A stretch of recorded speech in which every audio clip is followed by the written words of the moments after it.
Weekend মানেই একটা perfect সাজানো গোছানো সুন্দর ঘর, মুখরোচক কিছু খাওয়া দাওয়া বা চিট মিল ডে, আর সঙ্গে অনেকটা এন্টারটেনমেন্ট। সারা সপ্তাহ ধরে আমি আর গৌরব বসে থাকি এই উইকেন্ডের জন্যে। যদিও প্রত্যেক সপ্তাহে আমরা পারফেক্ট উইকেন্ড পাই না, তবে আজ সুযোগ হয়ে গিয়েছিল। আর বিদেশের মাটিতে বসে সেই পারফেক্ট উইকেন্ডে যদি পাওয়া যায় একদম দেশীয় কিছু স্ন্যাক্স, তাহলে তো কোনো কথাই নেই। আমাদের এখানে যে ইন্ডিয়ান গ্রসারি স্টোর রয়েছে, সেখানে আজ কিছু দেশীয় স্ন্যাক্স বিক্রি হচ্ছিল। দেরি করা কি আর চলে, তাই সঙ্গে সঙ্গে গিয়ে নিয়ে এসেছিলাম সিঙ্গারা আর পাকোড়া। সেই লাস্ট ইয়ার যখন বাড়ি গিয়েছিলাম তখন খেয়েছিলাম এসব স্ন্যাক্স, আর এত মাস বাদে এগুলো দেখে মনটা আনন্দে খুব ভরে উঠেছিল। ইন্ডিয়ান স্টোরের মালকিন দিদি আমাকে আর গৌরবকে খুব ভালোবাসেন। আমরা চেয়েছিলাম 4টে পকোড়া, উনি আমাদেরকে দিয়ে দিয়েছেন 9খানা পকোড়া, অথচ দাম একদমই কম নিয়েছেন। আর এগুলো খেতে এত টেস্টি ছিল, মনে হচ্ছিল যেন আরও খাই। হিউজ সাইজড ক্রাঞ্চি পকোড়া আর একদম স্টাফড সিঙ্গারা। ইন্ডিয়ান দোকানের ওই দিদি সবসময় আমাদের ভিডিও দেখেন।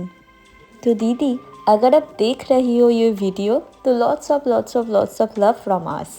बहुत अच्छा बना था ये समोसा एंड पकौड़ास।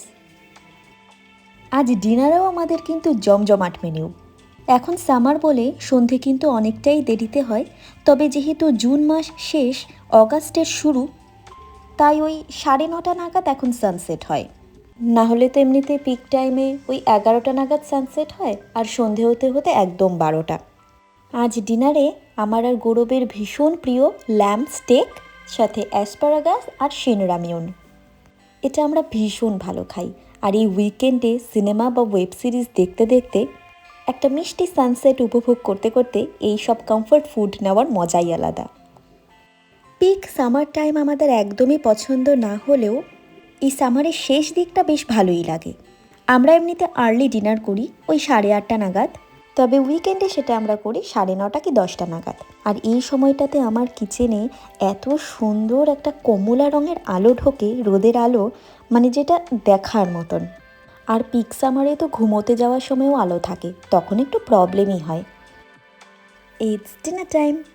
আমাদের স্পাইসি শিনরামিউন আর roasted lamb steak completely ready. এখন আমরা একটা সুন্দর ওয়েব সিরিজের সাথে এই খাবারটা এনজয় করব। একলা একলা আমরা এনজয় করার চেষ্টা করি ঠিকই, কিন্তু এই মুহূর্তগুলোই যদি আমরা আমাদের বাবা মায়েরা এবং আমাদের পেট বেবিদের সাথে কাটাতে পারতাম, তাহলে আরও বেশি এনজয় হতো। তাই যখন বাড়ি যাই তখন এই সময়গুলো আমরা প্রাণ ভরে উপভোগ করি। তোমরা তোমাদের উইকেন্ড কীভাবে কাটাতে পছন্দ করো কমেন্ট করে জানিও কিন্তু অবশ্যই। ভালো লাগলে লাইক, শেয়ার আর সাবস্ক্রাইব করতে ভুলো না কিন্তু। দেখা হবে পরের কোনো ব্লগে। আজকের মতন বাই বাই।